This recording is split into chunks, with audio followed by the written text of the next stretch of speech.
Hai, kita lanjutkan apa yang saya sampaikan di vlog kelima kemarin. Jadi DMA ini yang saya mulai riset adalah pada tahun 2018 itu. Pada saat itu saya coba di koperasi tahu tempe di Cibungur, Bandung. Nah, ini menarik sekali ya. Jadi kami beberapa pengujian menggunakan gas dimetilator untuk usaha tahu tempe, budidaya lah, usaha tahu tempe di sana. Lalu ada juga kami mengadakan risetnya di daerah Subang, itu close house kandang ayam, ya, pembesaran ayam di udara yang kelembapannya cukup tinggi, Cisetin, Ciater gitu ya. Sampai kami mengadakan satu riset di namanya daerah dataran tinggi Dieng. Di daerah dataran tinggi Dieng itu menarik sekali ya.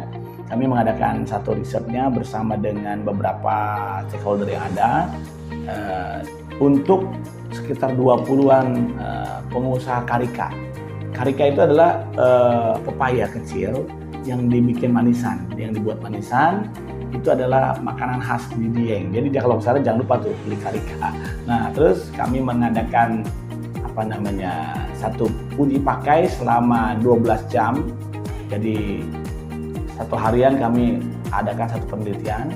Dan luar biasanya setelah kami gunakan ini cukup lama dan di tempat yang banyak, di Tangerang, di Jakarta, untuk memakai rumah tangga dan industri-industri seperti roti ya, misalnya pabrik roti gitu. Ternyata ditemukan ada kelebihan, tentu ada kekurangan. Seperti LPG ada kelebihan dan ada kekurangan. Tapi saya nggak menyoroti LPG ya, kita menyoroti DMA.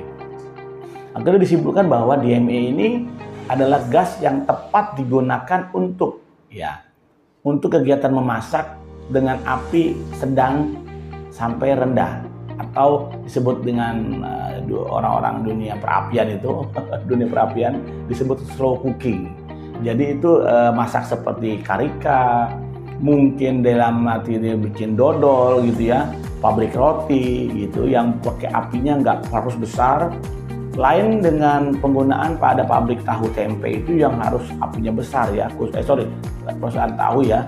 Tahu itu harus api besar, dia waktu masak itu harus api besar. Nah di situ nggak begitu bagus. Yang bagus adalah di pekerjaan slow cooking dan pada kelembapan yang cukup tinggi seperti Ciater di Bandung, lalu di daerah Subang. Di Tangerang bagus nggak? Bagus, cuman range-nya nggak terlalu jauh dengan LPG. Tetapi kalau di daerah yang padatan kelembapannya cukup tinggi, maka itu range-nya itu akan lebih kelihatan bedanya.